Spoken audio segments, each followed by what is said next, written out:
नमस्ते, मेरो नाम आरती बस्नेत हो and I am an energy leader. आज चाहिँ हामी मनी ट्री को स्पिरिचुअल बेनिफिट्सहरुको कुरा गर्छौं। सो यो चाहिँ हाम्रो मनी ट्री हो। यसको अर्को नाम चाहिँ पचिरा एक्वाटिका पनि भन्छ यसलाई। यो चाहिँ हजुरको फ्रन्ट डेस्कमा या फ्रन्ट डोरमा राख्दाखेरि यसले चाहिँ फाइनान्सेस वेल्थहरुलाई पनि इम्प्रुभ गर्छ। यदि हजुरलाई डेब्ट्सहरु भइराको छ, यदि फाइनान्शियल क्राइसिसहरु परिराको छ भने चाहिँ यो मनी ट्री चाहिँ आफ्नो होम अफिसेसमा लिएर आएर राख्दाखेरि चाहिँ असाध्यै राम्रो हुन्छ।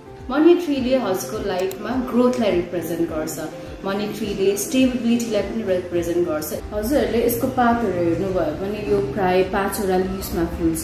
सो यसले चाहिँ हाम्रो 5 एलिमेन्ट्सलाई जनाउँछ। फेङ शुईमा, वास्तुमा यसको एकदमै ठूलो महत्व छ।